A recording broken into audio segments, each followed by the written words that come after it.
Greetings. This is Griff Ruby, the Nostalgia Catholic, with yet another Isaac Asimov short story review.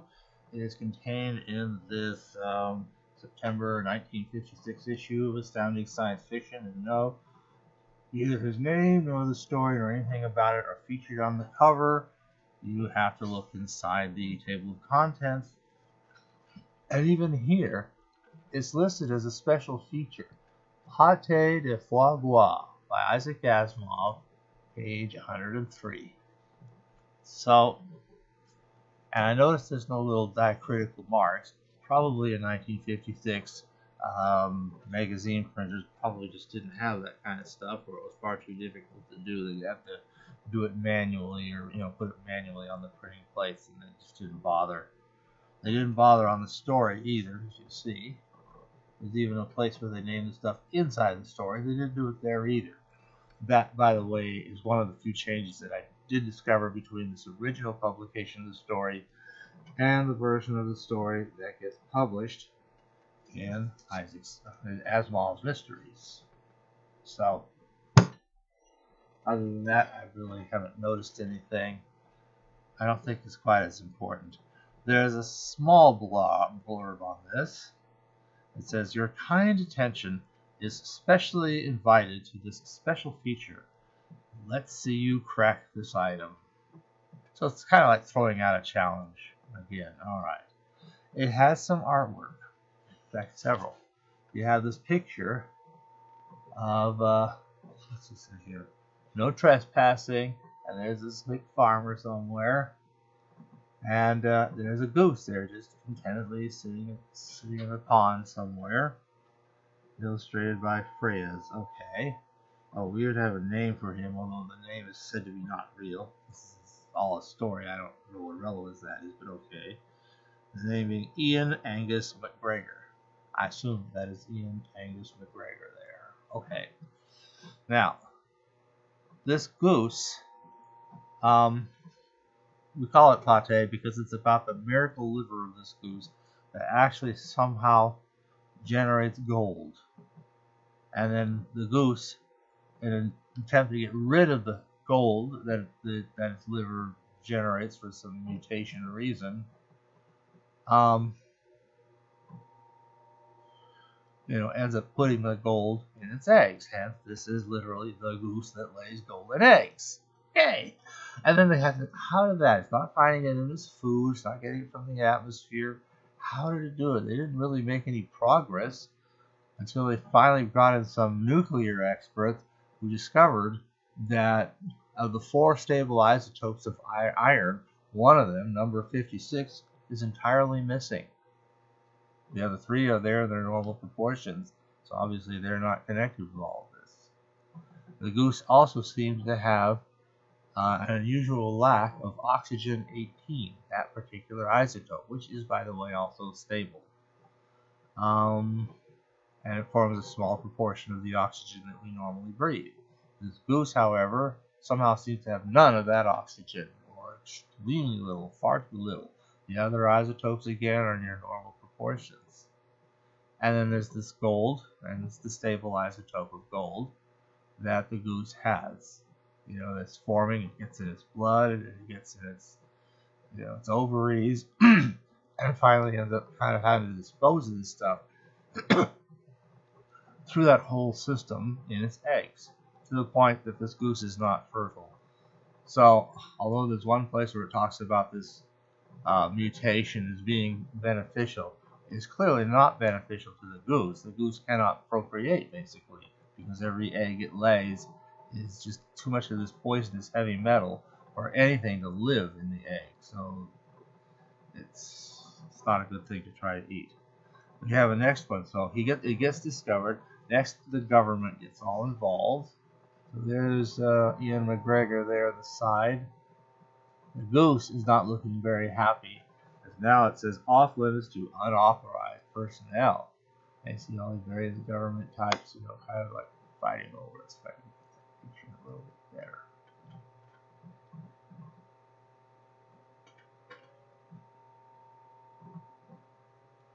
Okay, well, anyway, And then finally, there's another one. I guess we get down to the end. You just have this lonely soldier now with the job of guarding the duck in a restricted area. No trespassing to unauthorized, to restricted area. And now, once again, all the experimentation seems to be over, and the little duck is idly swimming in the pond again. So, it's all about how does this happen? How would a duck possibly be able to lay golden eggs? I mean, seriously, you can't do it on a chemical basis because it has to consume gold in that case. So it's doing it as a nuclear. With the duck, the goose is actually like a nuclear reactor, somehow consuming oxygen-18, which apparently generates as much energy going from oxygen-18 to iron-56 as it would take to go from iron-56 back up to gold. Get the isotope. It says 879, whatever the isotope is. So that's stable. So somehow by combining these two nuclear reactions, it gets the same amount. It barely even qualifies as a story. In fact, on a side thing, it even makes a mention of 2 articles so far that Asimov has written regarding theotemoline. Now you may notice I have not done any reviews of theotemoline installments. The reason is I have focused specifically and exclusively on stories, and it's not till the 3rd theotemoline installment that you get something that's close enough to qualify as kind of a story, about like this does, enough that I'll treat it of then, and then when I'm there I will revisit the other 2 articles or pseudo-articles about it. That's my plan. So, in case you're wondering about the theotemoline, because I've skipped that, just as I've also been skipping the serializations of his novels in these magazines.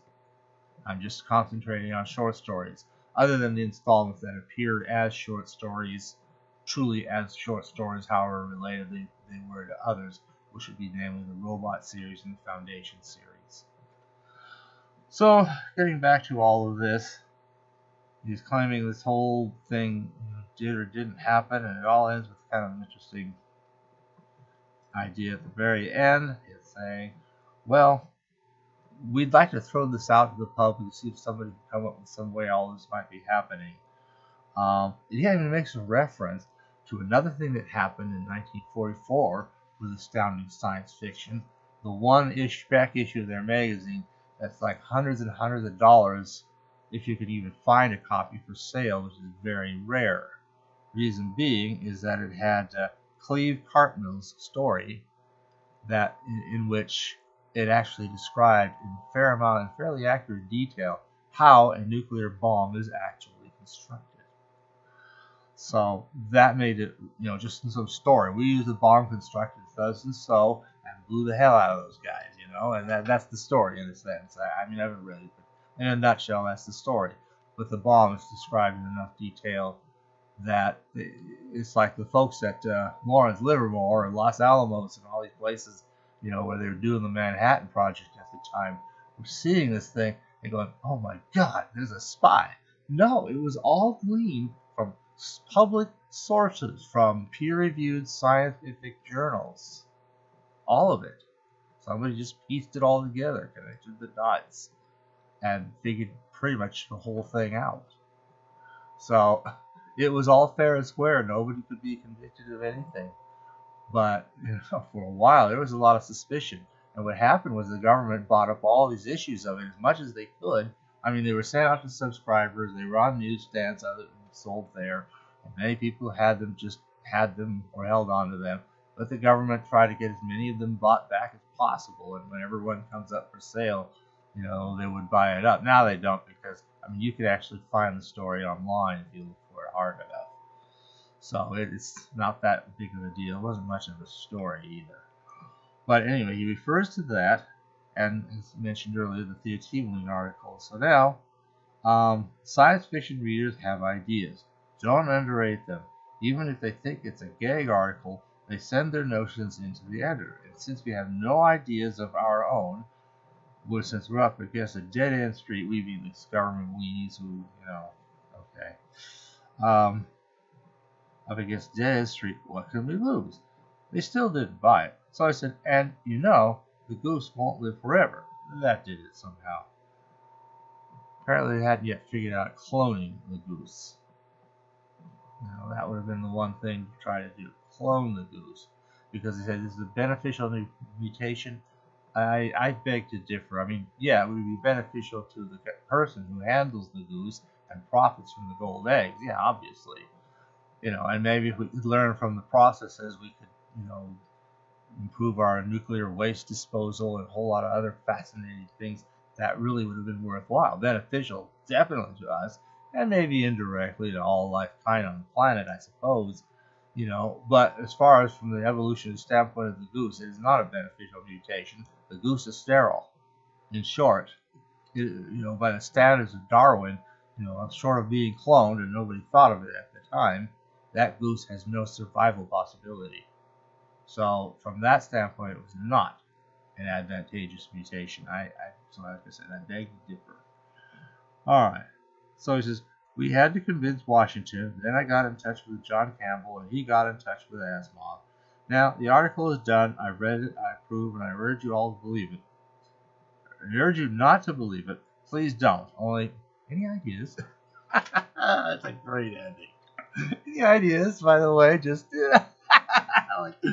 that's pretty good. So, actually, that was kind of a good ending. I mean, I don't usually like reading about geese that lay golden eggs and all this atomic stuff. Okay, it's kind of interesting to see that he can actually justify that. But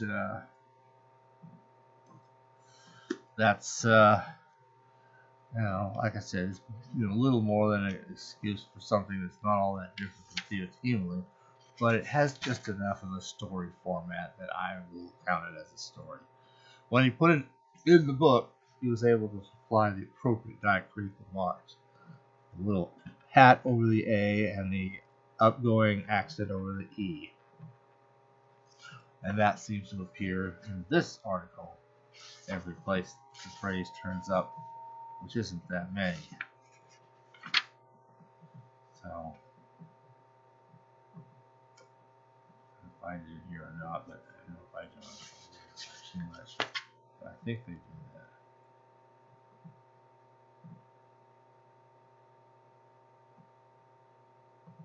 So, Pate de Foie Gras, indeed. This liver of this goose is, basically carrying out a nuclear reaction of some sort. Two nuclear reactions.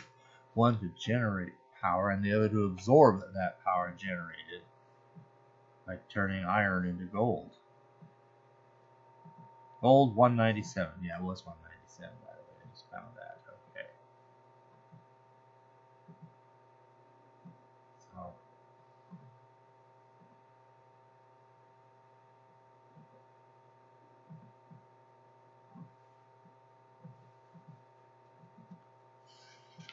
Turning 235 eggshells. Yeah. Only had a gaggle of such geese. Yeah, and there it is again. They did it here. This figure is, I think. Yeah, right up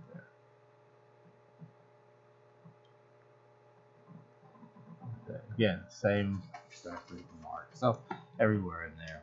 But anyway, that's Pate de Foie Gras. And if anybody can think of some way for the liver of a goose to do nuclear reactions, Project Goose might still be out there somewhere. You just never know.